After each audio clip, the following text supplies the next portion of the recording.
The sound of paper hitting polished walnut echoed through the boardroom like a gunshot. Every conversation stopped. 20 executives turned. Selene Carter bent down quickly, trying to gather the merger report she had accidentally dropped, but her fingers were trembling too hard to cooperate. One page slid beneath an expensive Italian shoe. Black leather, perfectly polished, motionless. Then came the voice. Low, controlled, dangerously familiar. You still panic when you're nervous? Selene froze. For one terrible second, the entire world narrowed into the sound of her own heartbeat. Slowly, she looked up. And there he was, Caelum Vale, the man she had not seen in 10 years.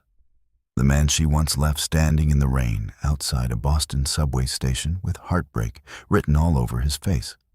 Only now, he was no longer the quiet scholarship student wearing thrift store jackets and carrying second-hand textbooks. Now he stood at the head of a Manhattan boardroom in a charcoal suit beside floor-to-ceiling windows overlooking Park Avenue. Now he was Billionaire, CEO Caelum Vale. And he had just bought the company where her entire career lived. Selene forced herself to stand, professional, calm, invisible. At least that was the plan. But Caelum's steel-gray eyes remained fixed on her with the kind of silence that could suffocate a room. Around the table, executives exchanged confused glances. The new CEO was staring at a senior analyst like she had just walked out of a ghost story. Vanessa Holloway noticed immediately. Of course she did. Women like Vanessa noticed weakness the way sharks noticed blood. Selene finally gathered the last file and placed it carefully on the table. I'm sorry. Caelum's expression never changed. No apology necessary, Miss Carter. But the way he said her name told an entirely different story. 10 years disappeared in one sentence. And suddenly, Selene remembered exactly what it felt like to lose him. By 7:30 the next morning, Manhattan already looked exhausted. Steam rose from subway grates. Taxi horns screamed through traffic. People moved fast enough to look successful and tired enough to prove it cost them something. Selene Carter stood inside a crowded Starbucks on West 72nd Street, holding a caramel latte she had forgotten to drink. The paper cup had gone lukewarm in her hand. Her reflection in the window looked exactly like her life felt. Tired, polished, one emergency away from collapse. At 29, Selene had spent nearly a decade building the kind of stability she once believed would protect her from pain. She worked 70-hour weeks at Blackthorn Financial. She answered emails at midnight. She lived in a tiny Upper West Side apartment with peeling paint hidden behind framed prints she bought on clearance. On her nightstand sat an old Kindle, a half-empty bottle of melatonin, and a copy of Meditations by Marcus Aurelius she had never finished because some nights the silence in her apartment was louder than any philosophy could soften. Every month, part of her paycheck went to her younger brother's medical school tuition. Another part disappeared into her mother's hospital bills. Whatever remained paid rent, groceries, subway rides, and the quiet dignity of never asking anyone for help. Selene stepped into the subway holding her leather tote against her chest while commuters pushed around her like waves. Nobody noticed her. That was fine. Invisible felt safe. Love had never felt safe, especially not after growing up inside her parents' marriage. Her father had once promised forever. Then came the gambling debts, the lies, the screaming at 3 a.m, the eviction notices folded into white envelopes that looked harmless until her mother opened them and stopped breathing for a second. Selene learned early that love could make a woman dependent. Dependence could make her desperate. And desperation could make her forgive things that should never be forgiven. So at 22, when Caelum Vale looked at her like she was the best thing in his entire life, she did the only thing fear taught her to do. She ran. Not because she did not love him, because she loved him so much it terrified her. Back then, Caelum was brilliant, but broke. A scholarship student working nights at a bookstore cafe. A man with impossible dreams and no safety net. He had one old laptop with a cracked corner, 2 pairs of shoes, and the kind of hope that made Selene ache because she had seen hope destroyed before. She told herself loving her would ruin him. She told herself leaving him was mercy. People lie to survive. Sometimes they lie to themselves first. The subway stopped hard. Someone slammed into her shoulder. Coffee spilled across her hand, hot enough to sting. She barely noticed because her phone had lit up. Unknown number. Her chest tightened. She answered cautiously. "Hello?" A familiar, deep voice answered immediately. "My office, 8:30. Then the line disconnected. No greeting, no softness, no explanation. Just authority.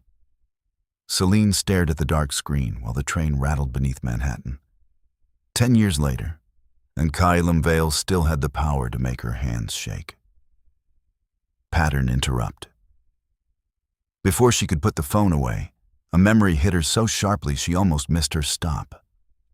Caelum, at 22, sitting across from her in Barnes & Noble, sliding half his blueberry muffin toward her because he knew she had skipped dinner.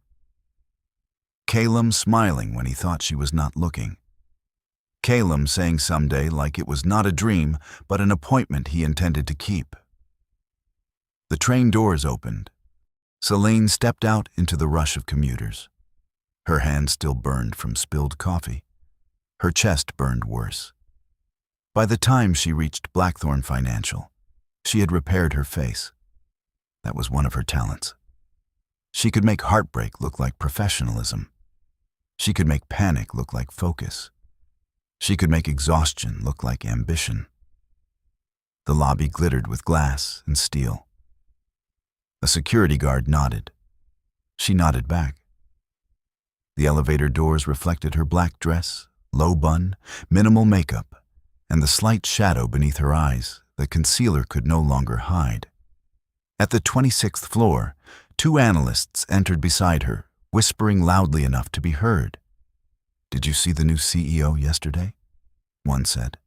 "God, he looks like a man who could ruin your life and improve your tax bracket at the same time." The other laughed. "Vanessa is already circling him." Obviously. Men like that do not stay single unless they are choosing from a better menu. Selene stared forward. The elevator numbers climbed. 29, 30, 31. Each floor felt like a countdown. At 32, the doors opened. The executive floor waited in silence. And somewhere behind those glass walls, Caelum Vale was waiting too. The executive floor of Blackthorn Financial looked less like an office and more like a luxury hotel designed for people who made money while other people slept. Italian marble, muted lighting, glass walls, fresh white orchids on the reception desk. Silence expensive enough to intimidate people before meetings even started. Selene stepped off the elevator at exactly 8:29. Vanessa Holloway was already waiting near the reception area in a cream Dior suit and a diamond Cartier bracelet that caught the morning light every time she moved her wrist. Beautiful, perfect, dangerous. Vanessa did not work a room. She owned it first, then decided who deserved oxygen. She smiled at Selene with the slow pleasure of a woman finding a weakness. Well, the mysterious Ms. Carter. Selene stopped. "Excuse me?" Vanessa tilted her head. "Interesting meeting yesterday. The new CEO seemed very interested in you." Selene kept her voice calm. "We knew each other years ago." "Oh." Vanessa's smile sharpened. "So you are the girl." The phrase struck too close to something private. Selene said nothing. That was another talent. Silence was sometimes the only wall a woman had left. Vanessa stepped closer, lowering her voice as though sharing a kindness. Men like Caelum Vale do not look at women like that unless there is history. And history is rarely clean. Selene met her eyes. Then I suppose you should be careful around history. Before Vanessa could answer, Caelum's assistant opened the office doors. Mr. Vale will see you now. The office overlooked Central Park, though nothing about Caelum made the view feel peaceful. He stood beside the windows with his back turned, sleeves rolled to his forearms, a Mont Blanc pen resting between his fingers. A MacBook Pro sat open on his desk beside a stack of acquisition briefs. Everything in the room looked controlled. Too controlled. Like the man inside it had spent 10 years making sure nothing could surprise him again. For several seconds, neither of them spoke. Finally, he turned. Older, sharper, more powerful. Success had not made him warmer. It had refined his pain into authority. But exhaustion still lived behind his eyes. "You look tired," he said quietly. Selene almost laughed. That was what he chose to say after 10 years. "You bought my company," she replied. "I assumed you wanted to discuss work." His gaze lingered on her face. "I do." He stepped closer. "But first, I want to know why you disappeared." The question landed like a knife. Selene looked away. "Caelum?" "No." His voice remained calm, but there was steel beneath it. "You do not get to say my name like we are strangers." Her throat tightened. He continued softly. "You vanished. No goodbye. No explanation. No answer to my calls. Nothing." Selene forced herself to stay composed. People change. His expression darkened. Not that much. Pattern interrupt. The office phone rang. Neither of them moved. It rang once, twice, 3 times. Finally, Caelum reached over and silenced it without looking away from her. That tiny action frightened her more than anger would have. He was choosing this conversation over everything else. Over money. Over shareholders. Over the empire he built. Selene straightened her shoulders. If this is personal, it does not belong in the workplace. Caelum's jaw tightened. Convenient boundary. She absorbed the hit without flinching. He noticed that too. "You always did that," he said. "Did what?" "Turn pain into posture." For a second, her face almost broke. Almost. Then his phone buzzed. This time, he looked down. The interruption saved her. "Tonight there is an investor dinner at the plaza," he said. "You will attend with the executive team." Selene blinked. "I am not client-facing. You are now. I have analysis due for the acquisition review. Bring it." He crossed to his desk and picked up a folder. "We are discussing risk exposure, financial vulnerabilities, and internal audit inconsistencies. Your name appears on the strongest internal report I have reviewed in 5 years." Selene did not expect that. Compliments from Caelum used to be warm. This one sounded like a verdict. "You read my report?" "I read everything before I buy a company." He paused, including the names people overlook. That line stayed suspended between them. It was professional. It was not professional at all. Selene reached for the folder, careful not to let their fingers touch. But Caelum noticed the care. His mouth tightened almost imperceptibly. As she turned to leave, he spoke again. "Selene." She stopped despite herself. "Are you afraid of me?" She looked back. No. A lie. Not because he would hurt her, because he still mattered. Caelum studied her for a long moment, then said, "Good. You should not be." The office door closed behind her. Vanessa looked up immediately from the reception lounge. That was fast. Selena walked past without answering. Vanessa's eyes followed her all the way to the elevator. By noon, rumors had already started. By 3, 2 junior analysts had stopped speaking when Selene entered the copy room. By 5, someone had left a printed gossip blog on her desk, with a headline about Caelum Vale's mysterious college heartbreak. No names. Not yet. But Selene knew. Vanessa knew. And worst of all, Caelum probably knew too. That evening, Selene stood in the restroom staring at her reflection. She looked calm. She looked elegant. She looked like a woman who had not been quietly bleeding all day. Then her phone buzzed again. A calendar invite. Investor dinner. The Plaza Hotel. 7 p.m. required attendance. Sent by Caelum Vale. Under notes, there was one line. Wear something you feel strong in. Selene stared at those words until her vision blurred. He remembered that too. At 22, before her first scholarship interview, she had asked what to wear. Caelum had smiled and said, "Wear something you feel strong in." She put the phone away slowly. He was not just dragging her into the past. He was proving he had never left it. Boston smelled like rain and old books that winter. Not romantic rain, not movie rain. The kind that soaked through cheap coats, turned sidewalks gray, and made every bus ride feel like a test of endurance. Back then, Caelum Vale owned exactly 3 dress shirts, all of them wrinkled. He worked evenings at a Barnes & Noble cafe near campus while finishing his economics degree on scholarship. He cleaned tables after closing, tracked stock charts on a cracked laptop during breaks, and carried second-hand textbooks with margins already filled by students who had given up before him. Selene Carter stayed late almost every night, pretending to study while secretly waiting for him. She told herself it was because the cafe had free Wi-Fi and decent lighting. That was only partly true.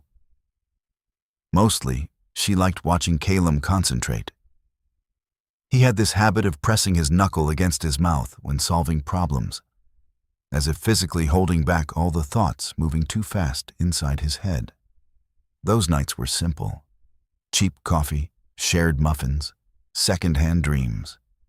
The kind of happiness poor people do not always trust because it arrives without a receipt. Caelum used to walk her home through freezing streets because her apartment building's front light never worked.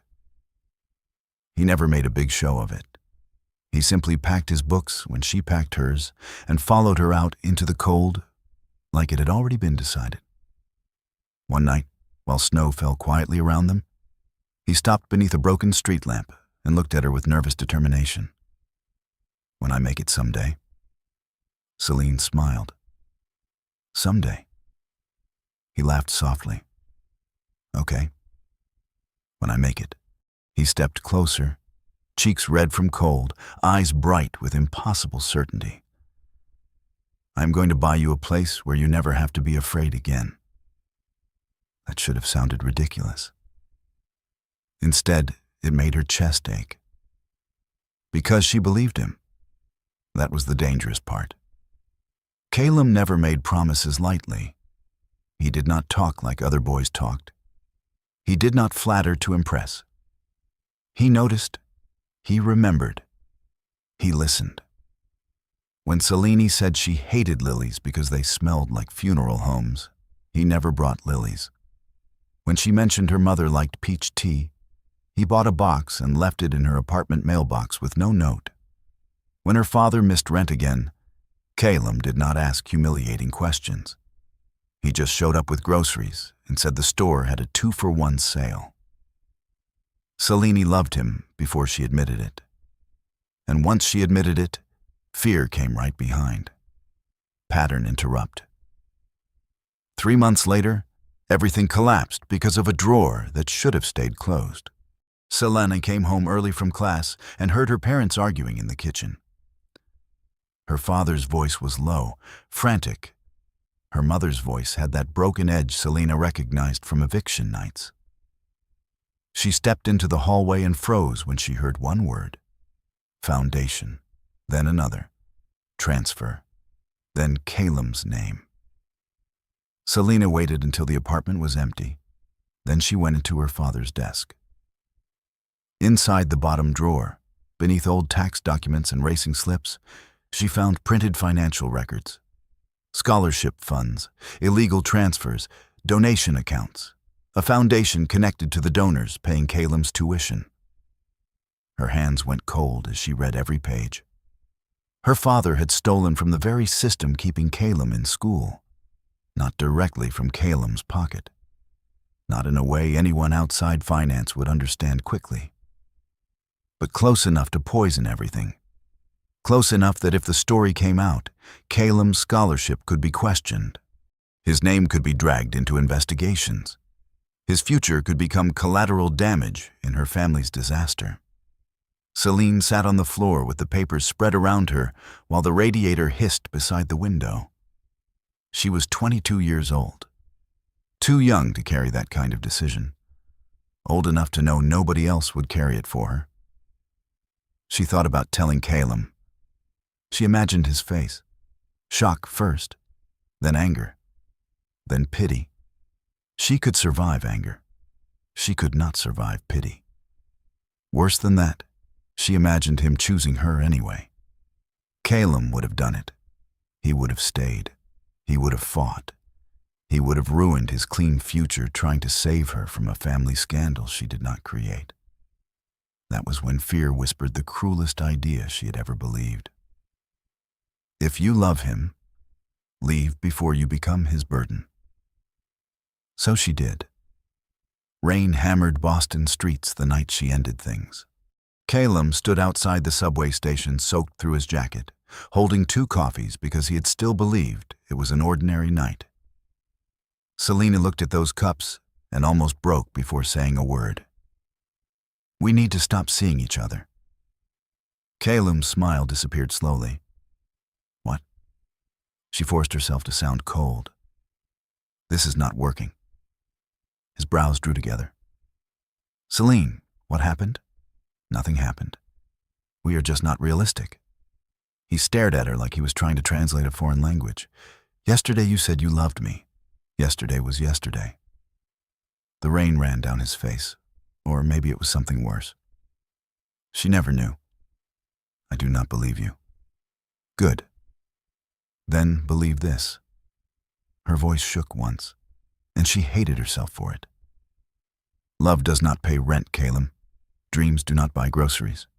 And I am tired of pretending poor people can survive on feelings. The sentence hit him visibly. He stepped back half a pace. Selene, please do not do this. Please! That word nearly destroyed her. Caelum never begged. Not for grades, not for jobs, not from anyone. She made herself look at him. I need someone who can give me a stable life. That is not you. Silence. The subway roared beneath them. People passed under umbrellas. Nobody stopped. Nobody knew a young man was having his heart broken in public. Caelum looked down at the 2 coffees in his hands. Then he asked the question she feared most. Did you ever love me at all? Selene wanted to say yes. God, yes. More than I knew what to do with. Instead, she whispered, not enough. Something inside his face closed. Not loudly, not dramatically. Worse, quietly, like a door locking. He nodded once, as if accepting a business loss. Then he set 1 coffee on the subway railing because, even heartbroken, he would not throw away something meant for her. Take care of yourself, Selene. Then he walked into the rain. She stayed there until he disappeared. Only then did her knees weaken. Only then did she cover her mouth with both hands and sob without making a sound. Because she had protected his future. But she had murdered both of their hearts to do it. Years later, people would call Caelum Vale ruthless, brilliant, untouchable. They would say he built an empire from nothing. Selene always wondered how much of that empire had been built from the night she taught him love could not be trusted. Back in the present, the plaza dinner waited for her like a trial. She stood in her apartment, holding a simple black dress against her body. Not designer, not expensive, but strong. She put it on. Then she opened a small box hidden in the back of her closet.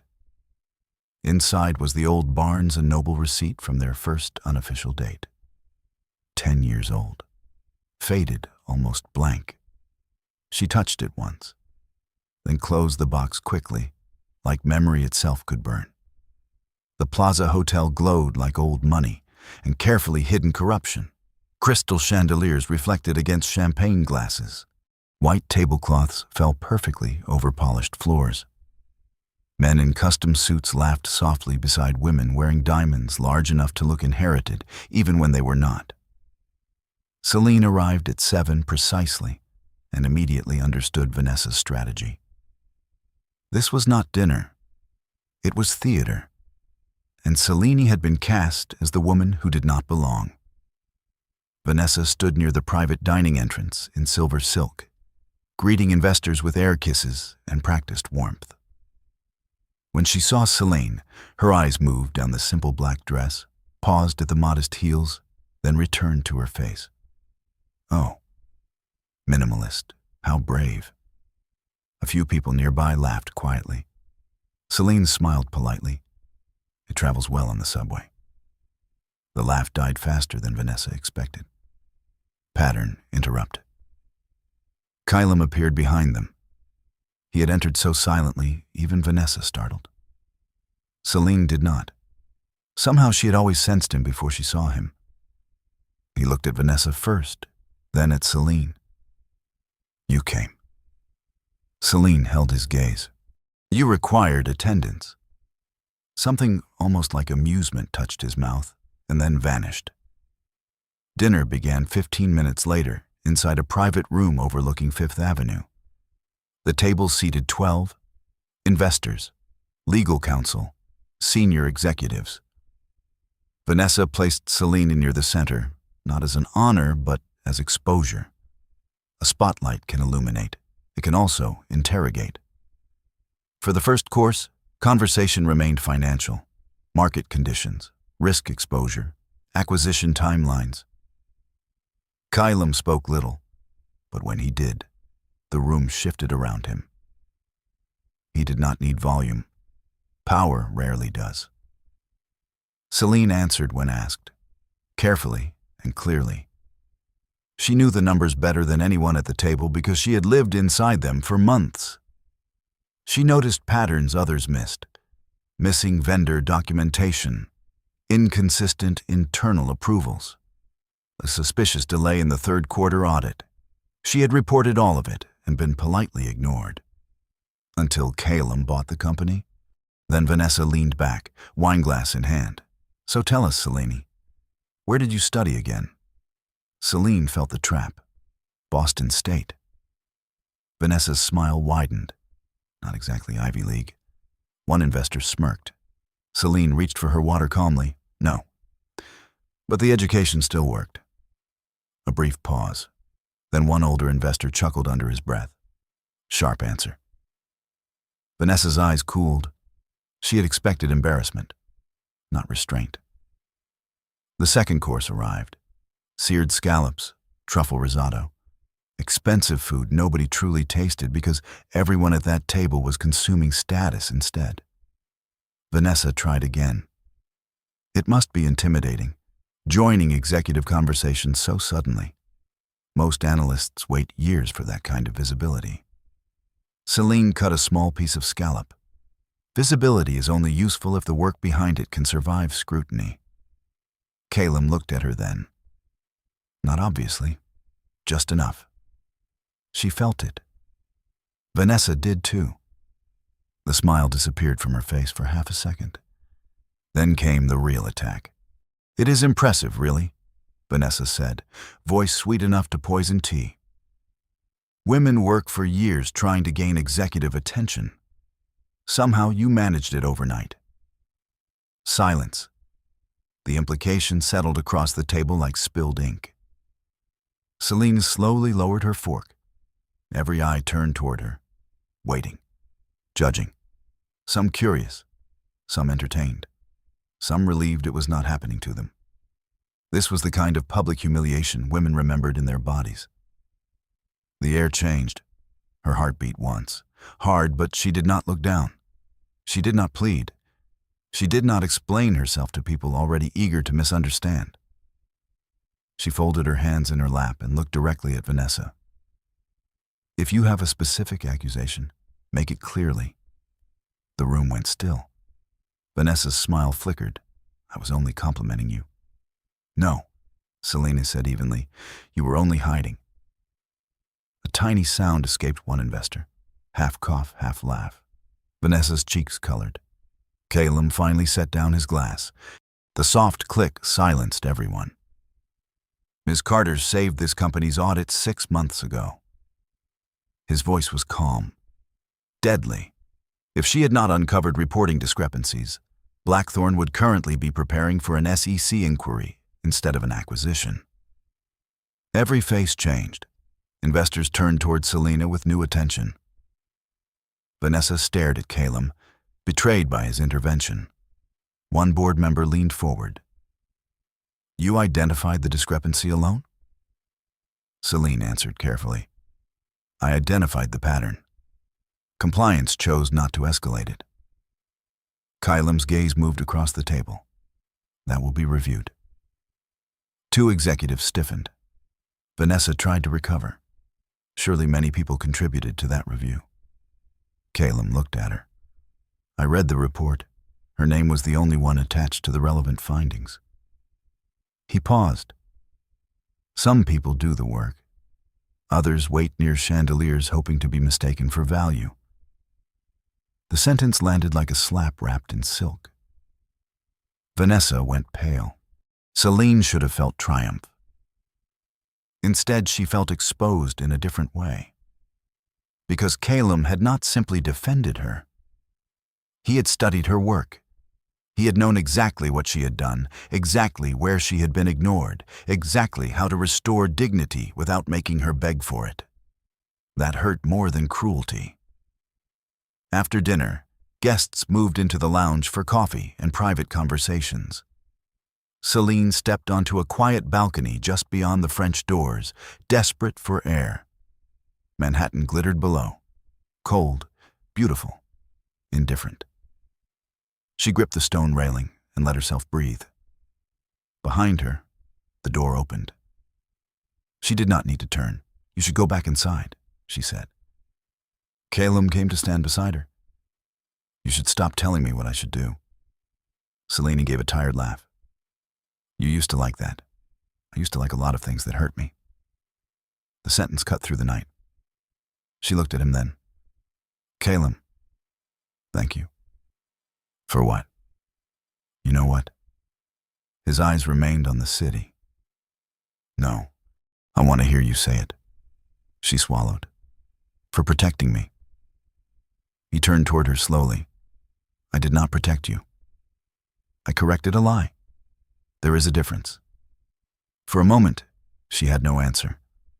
Then he added quietly, You never needed saving, Selene. You needed someone in the room willing to tell the truth. Her eyes burned. She hated that. Vanessa appeared behind the glass doors just long enough to see them standing together beneath the balcony lights. Then she vanished. But not before Selene noticed. The night was not over. It had only changed weapons. Later, as Selene waited near the hotel entrance for her rideshare, a black Mercedes S-Class pulled up to the curb. The back window lowered. Caelum looked out. Get in. Selene stared at him. I have a ride coming. Cancel it. That is not a request. Then make it one. The driver looked straight ahead, wisely invisible. Caelum held her gaze. Please get in, Selene. That single word, please, changed the shape of the moment. She canceled the ride and stepped into the car. Neither of them spoke for several blocks. Manhattan lights moved across the tinted glass. Finally, Caelum said, I did not buy Blackthorne because of you. Selene looked at him. Then why say that? Because I do not want you thinking this is revenge. She turned fully now. Isn't it? His expression tightened. If I wanted revenge, you would know. The car stopped at a red light. His voice dropped lower. What I want is the truth." Selene looked away before her face could betray her. Outside, Fifth Avenue shone like a place where people could afford new lives. Inside the car, 10 years of silence sat between them, breathing like a third person. After the plaza dinner, Manhattan changed. Or maybe Selene did. Because suddenly, Caelum Vale was everywhere. Late-night meetings, strategy sessions, risk reviews, private follow-ups, always controlled, always professional, always standing just far enough away to pretend distance still existed. But sometimes, Selene caught him looking at her like he was remembering another lifetime. And sometimes, worse, she found herself remembering with him. The way he used to smile when she stole fries from his plate. The way his hand felt around hers in winter. The way he listened when she spoke, not waiting for his turn, but truly listening. That was dangerous. Attention could feel like love if a woman had gone long enough without tenderness. Pattern interrupt. On Thursday night, the entire office emptied shortly after midnight when a storm rolled across Manhattan. Rain streaked the windows. Thunder trembled through the glass. Selene sat alone in a conference room surrounded by financial projections, her MacBook Air glowing beside 3 open folders. Her head ached. Her eyes burned. She had been reviewing transaction histories for 6 straight hours, trying to understand why certain internal approvals looked wrong. There was a pattern. She could feel it. Not enough for proof. Too much for coincidence. A quiet knock interrupted her concentration. Caelum entered carrying 2 coffees. Starbucks caramel latte, extra cinnamon. He placed one beside her laptop. Her chest tightened instantly. "You still remember?" He sat across from her. "You still drink it. That is not the same thing." "No." His gaze held hers. "I remember more." Rain hit the windows harder. Selene looked down first. She hated how easily he could still unsettle her. For several minutes, they worked without speaking. It almost felt normal. That was the cruel part. Some people return to your life like a storm. Others return like a key fitting a lock you had convinced yourself no longer existed. Caelum reviewed her notes quietly. "You found another inconsistency." 3, Selene said. "Same vendor group, different subsidiaries. Approval signatures routed through departments that had no reason to touch the files." He studied the spreadsheet. "You think someone buried liabilities before the acquisition?" "I think someone tried." He looked impressed despite himself. "You always heard numbers differently." Selene glanced up. "Numbers do not lie, people do." The sentence hung there. Caelum leaned back slowly. "Are we still discussing work?" She regretted it immediately. "Yes." His voice softened. "Selene." She stood too quickly, reaching for another folder, and knocked over a stack of documents. Papers scattered across the floor. "Great. Just perfect." She bent down. Caelum joined her. Their hands moved through the mess until one small folded paper slipped from her notebook and landed between them. Faded receipt paper. Barnes and Noble Cafe, Boston. 10 years ago. Selene froze. Caelum picked it up carefully, as if handling evidence from a crime scene. His eyes moved over the almost vanished ink. Blueberry muffin, 2 coffees, 1 discount pastry. His voice changed. "You kept this?"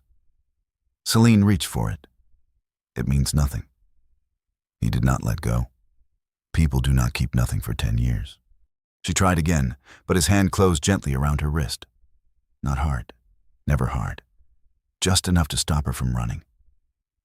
His thumb brushed her pulse, exactly like it used to. Her breath caught. "You said you did not love me enough," he whispered. She closed her eyes. "Caelum, no. Tell me the truth." "I cannot." His expression shifted. "Not, will not, cannot."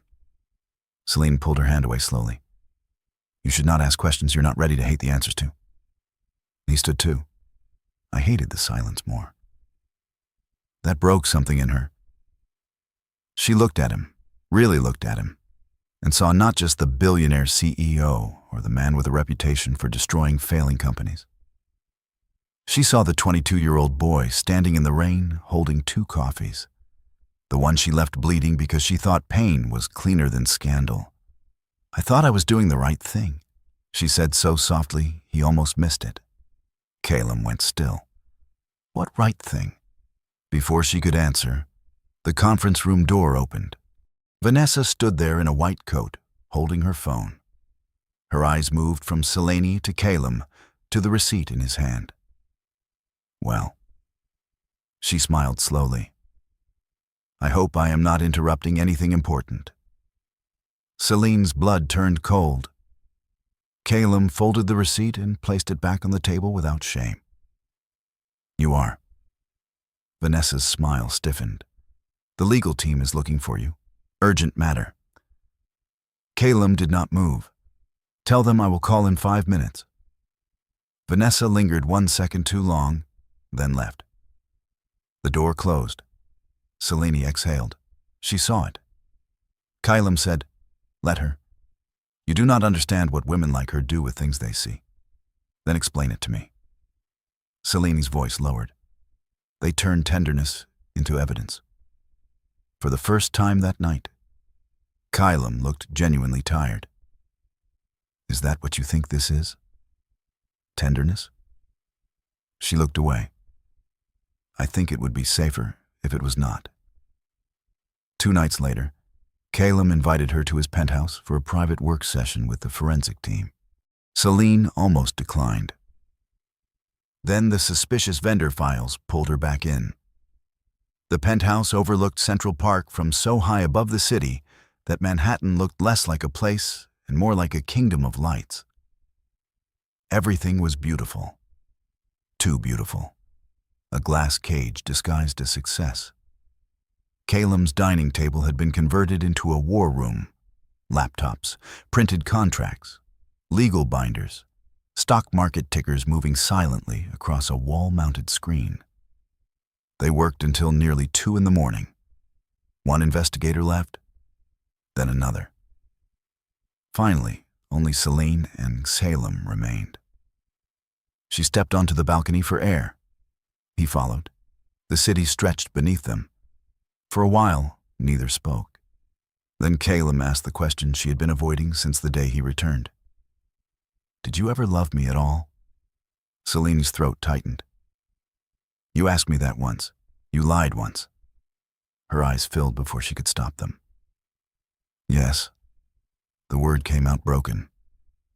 Caelum did not move. She forced herself to continue. I loved you. More than I should have. More than I knew how to carry. His face changed so subtly most people would have missed it. Selene did not. Hope frightened him. That was what she had done. She had made hope frightening. Then why? He whispered. Why did you leave? Her phone buzzed before she could answer. Unknown number. A message appeared. Tell him the truth and his empire burns with you. Selene stared at the screen, all warmth drained from her body. Caelum noticed instantly. What is it? She locked the phone. Nothing. He stepped closer. Selene. But she was already backing away. I need to go. He watched her retreat, and this time his pain had anger wrapped around it. Not at her, at whoever had just put fear back into her eyes. Vanessa Holloway understood one brutal truth better than anyone at Blackthorn Financial. In Manhattan power circles, perception mattered more than morality. A woman did not need to be guilty. She only needed to look explainable in the wrong way. By Monday morning, financial media had exploded. Scholarship fraud linked to family of Blackthorn executive. Selene saw the headline while standing in the elevator. For 1 second, all sound disappeared. The chatter around her blurred. Her phone slipped halfway from her hand. Attached beneath the article were old court filings connected to her father. donation records, foundation transfers, legal summaries. Enough truth to be devastating. Enough missing context to be lethal. By 9 o'clock, everyone knew. By 10, nobody looked directly at her unless they wanted her to notice. By 11, 2 co-workers had stopped talking when she entered the break room. Pattern interrupt. At noon, someone left a printed copy of the article on her desk. No note. Just the headline facing up like a corpse. Selene stared at it, then calmly folded it in half and placed it in the recycling bin. She would not give them a reaction to feed on. Vanessa appeared minutes later. Terrible situation. Selene looked up slowly. You leaked it. Vanessa's expression remained soft, almost sympathetic. If I had, would it matter? The information is true. Selene stood. Not all truth is honesty. Vanessa's eyes flashed. Careful. You are not exactly in a position to sound superior. Selene stepped around her desk, voice low. You know nothing about what happened. I know men like Caelum do not forgive betrayal. Then Vanessa leaned closer, especially not when the betrayal helped build the woman now standing in his boardroom. That sentence revealed too much. Selene noticed immediately. Helped build? Vanessa knew the scandal was connected to Caelum's scholarship foundation, not just Selene's father. That detail had not been in the public article. Selene kept her face still. Where did you get the records? Vanessa smiled. Maybe ask your father. Oh, wait. He disappeared, didn't he? A cold silence fell between them. Selene's father had not died. He had vanished after the investigation, leaving debt, shame, and 2 women to clean the wreckage. Vanessa knew that too. Something inside Selene hardened. You should have stopped at gossip. Vanessa laughed softly. And you should have stayed away from powerful men with long memories. The board meeting that afternoon felt like an execution. The conference room was packed. Senior partners, legal counsel, investors on video calls. Caelum at the head of the table, expression unreadable. Selene sat at the far end, hands folded, spine straight. A board member named Richard Ellison spoke first. This scandal threatens public trust during a sensitive acquisition.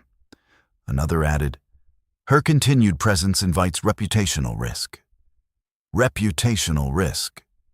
The phrase rich people used when they wanted to destroy a person without sounding cruel.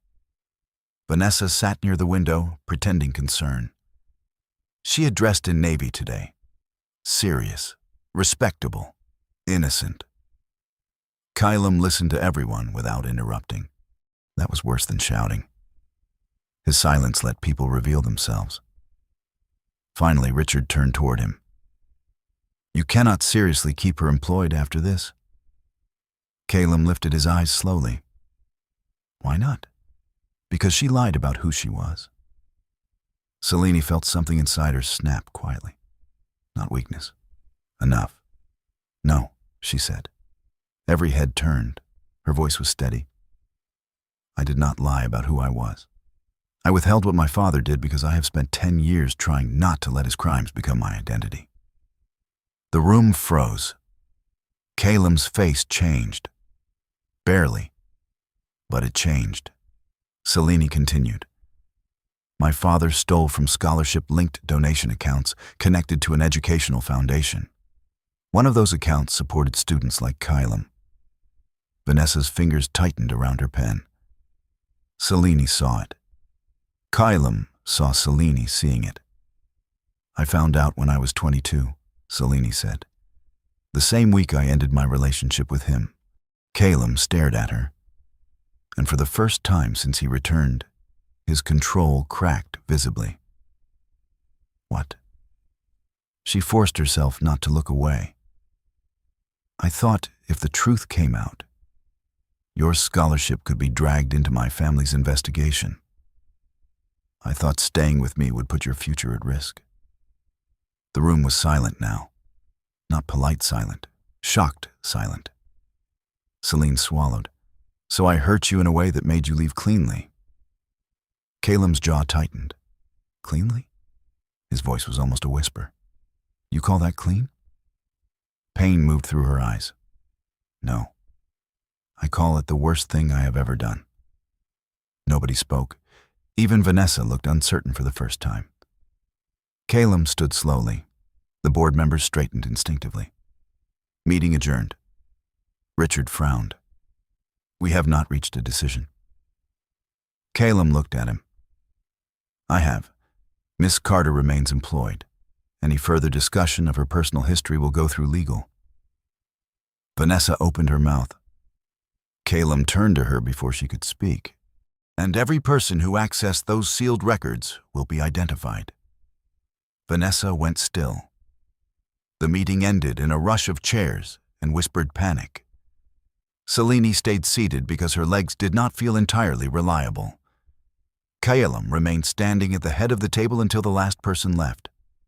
Then the door closed. Just them. Again. He did not speak for a long time. When he finally did, his voice sounded rougher than she had ever heard it. 10 years. Selene closed her eyes. I know.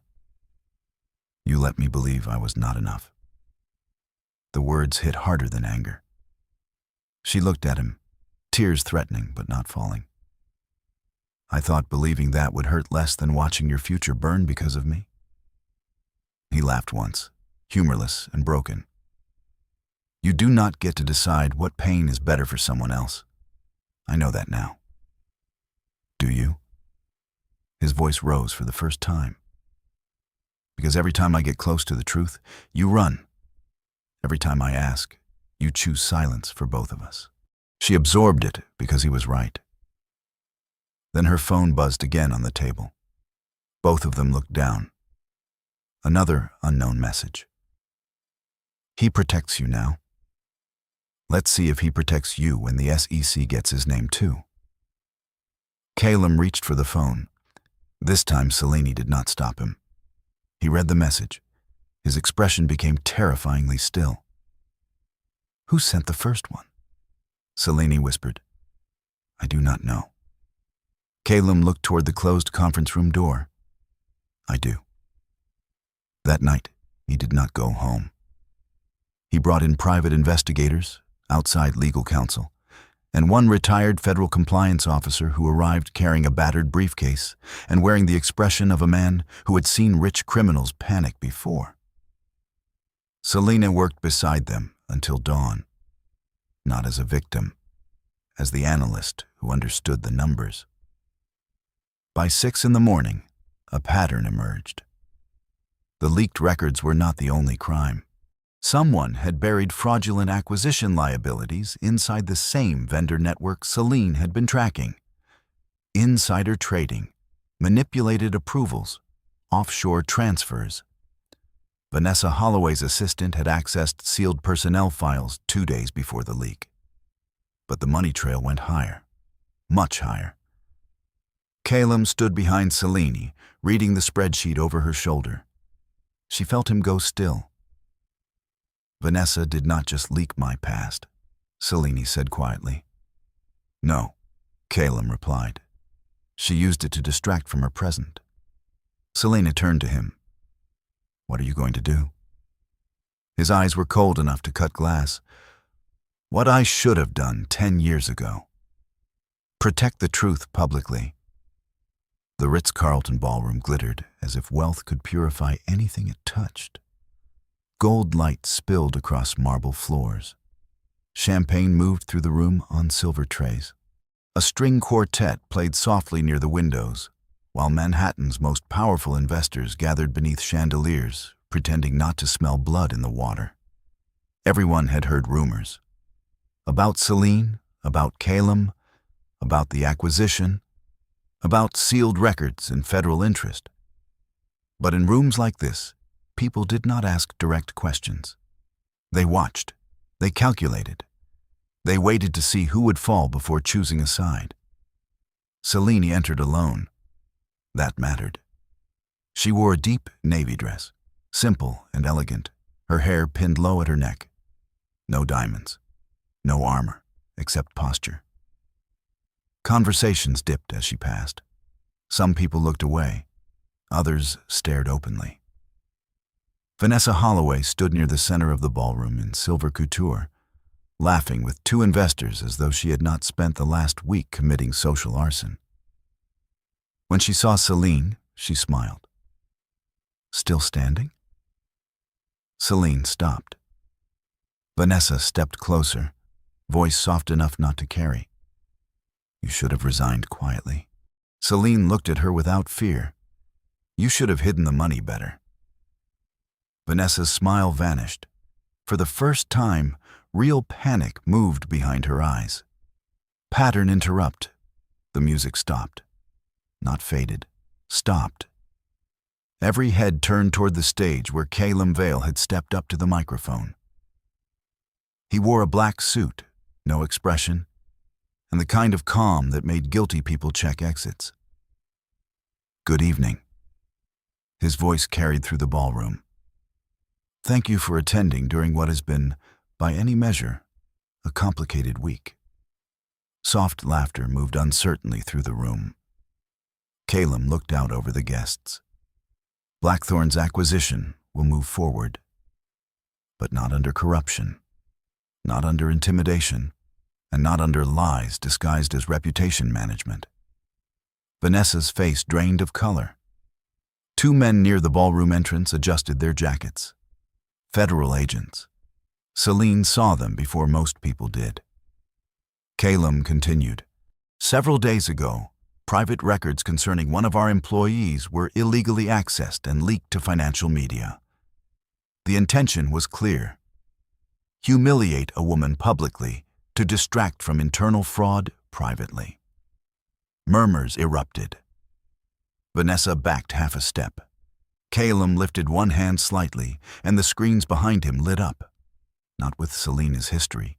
With transaction charts, vendor networks, approval chains, offshore entities, dates, signatures. Vanessa Holloway's name appeared 3 times. The ballroom went silent in a way Selene would remember forever. Caelum's voice stayed even.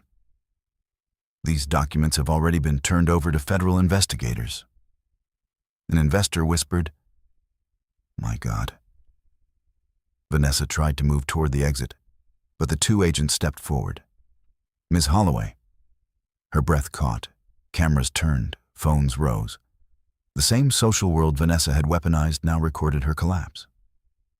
You cannot do this, she said, looking at Caelum. His expression did not change. I am not doing this. You did. She turned toward Selene then, hatred cracking through her polished face. This is because of her. Caelum stepped down from the stage and crossed the ballroom. The room parted for him. He stopped beside Selene, not in front of her as though she needed hiding, but beside her as though the entire room needed to understand position. No, he said. This is because you mistook kindness for weakness and silence for consent. Vanessa's wrists were not dramatically handcuffed in the middle of the room. Real life rarely looks that theatrical. But federal agents escorted her out while legal counsel followed, investors stepped back, and every person who had laughed at her little comments suddenly became fascinated by the floor. That was enough. Social death does not always need shouting. Sometimes it happens when nobody wants to be photographed standing near you. After Vanessa disappeared through the ballroom doors, Caelum returned to the microphone. There is one more correction to make. Selene stiffened. Caelum looked at her. Not asking permission exactly, asking trust. She gave the smallest nod. He turned back to the crowd. Ms. Selene Carter identified the first irregularities that led to this investigation. Her findings protected this acquisition, this company, and many of the investors in this room from serious legal exposure. The people who questioned her value this week were relying on the work she was quietly doing while they were questioning it. Silence. Then one older investor began clapping. Slowly, another joined, then another. Within seconds, applause filled the ballroom. Selene stood very still. She had been underestimated before, ignored before, mocked before. But recognition felt unfamiliar enough to hurt. Caelum stepped off stage and approached her. He removed his suit jacket and draped it gently around her shoulders. A small gesture, devastatingly intimate. Everyone saw it. This time he did not care. This time "I'm done letting you carry pain alone," he said quietly. Selene looked up at him. "You cannot fix 10 years in one night." "I know." "Then what are you doing?" His eyes softened. "Starting with tonight." She almost cried then, but she did not. Not because she was cold, because some tears deserve privacy. Later, outside beneath the hotel's covered entrance, rain fell softly over Manhattan. The same kind of rain as Boston. Selene noticed. Caelum did too. For a moment, neither spoke. Then he opened the car door for her. She looked at the black Mercedes, then at him. "I can take a cab, I know." He kept the door open. "But I would like to take you home. Not command, not strategy. A request." Selene studied his face. The old Caelum was there beneath the billionaire, beneath the wounds, beneath the armor. She got into the car. He did not sit beside her immediately. Instead, he paused outside in the rain, looking at the city as if remembering a younger version of himself who had once walked away, broken. Then he got in. The door closed. This time, neither of them ran. 3 months later, the Hamptons looked softer in autumn. Ocean wind carried salt through the air, while pale sunlight moved across the water, like something forgiving. Selene stood outside a small beachfront office reviewing paperwork for her new consulting firm. No skyscrapers, no boardrooms, no survival politics. Just ethical financial consulting for companies that wanted clean books before ambition poisoned them. For the first time in years, her life felt quiet. Not empty. Quiet, there is a difference. Her mother was stable. Her brother had returned to medical school without needing Selene to sacrifice sleep for tuition every month. Blackthorne had completed the acquisition cleanly. Vanessa Holloway's name now lived inside legal filings instead of society pages. And Selene Carter had finally learned that walking away from a toxic room was not failure. Sometimes it was self-respect. A black Mercedes pulled into the gravel driveway. Selene looked up immediately. Of course it was him. Caelum stepped out wearing dark jeans and a simple sweater instead of a custom suit. He looked less like a billionaire CEO and more like the young man who once walked her home through Boston snow. "You followed me to another state," she said softly. He smiled faintly. "Technically, this is still New York." She laughed before she could stop herself. God, she had missed that. Caelum approached slowly. No pressure, no performance, just honesty. "I spent 10 years trying to hate you," he admitted quietly. Selene lowered her eyes. "I know. The worst part?" His voice cracked slightly. "I never actually could." Emotion tightened painfully inside her chest. Caelum stepped closer. "You spent your whole life protecting everyone else from pain." His eyes searched hers gently. "Who protected you?" That question finally broke her. Not dramatically, not loudly, just tears slipping silently down her face while years of exhaustion collapsed inside her chest. Caelum moved instantly. No hesitation, no fear. He pulled her against him carefully, like she was something precious, not a problem to solve. For the first time in 10 years, Selene stopped pretending she was okay. The ocean crashed softly behind them while sunset painted gold across the water. No boardrooms, No lies, no power games. Only two people who had finally survived long enough to choose each other honestly. Sometimes life destroys the version of love we imagined in our 20s. Not because love itself failed, but because fear did.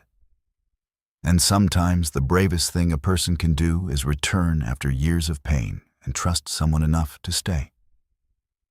Caelum kissed her forehead gently. Selene closed her eyes. Home no longer felt temporary. And this time, when he reached for her hand, she did not pull away. And just like that, the story comes to an end. But my dear friends, if you are still here with me right now, after every painful silence, every misunderstanding, every moment of heartbreak in this story, then maybe something inside it touched your heart in a very personal way. Maybe you saw yourself in Selene, someone who learned to survive by hiding pain behind strength. Or maybe you saw yourself in Caelum, carrying old wounds so long that success no longer felt like peace. The truth is, life teaches many of us to protect ourselves by becoming cold, distant, or silent. But as Marcus Aurelius once said, you have power over your mind, not outside events. Realize this, and you will find strength. Sometimes healing begins the moment we stop running from what hurt us and finally allow ourselves to be seen honestly. This story reminds us that real love is not about control, revenge, or pride. It is about protection, patience, truth, and emotional safety. And maybe the strongest people are not the ones who never break, but the ones brave enough to love again after they do.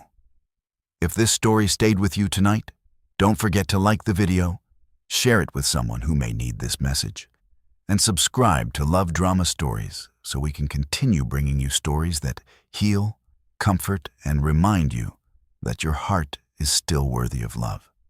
This story is a fictional dramatic narrative created for entertainment, emotional reflection, and storytelling purposes. While the characters, companies, and events in this video are fictional, many of the emotions explored, such as heartbreak, regret, healing, resilience, and personal growth, are inspired by real human experiences that viewers may relate to in their own lives. The story does not intend to present factual events, financial advice, legal guidance, or real accusations against any individual or organization. Its purpose is to explore emotional healing, dignity, forgiveness, and the importance of honest communication through cinematic storytelling. As the Stoic philosopher Epictetus once said, "It's not what happens to you, but how you react to it that matters." We hope this story brings comfort, reflection, and encouragement to anyone who has struggled with pain, trust, or starting over again.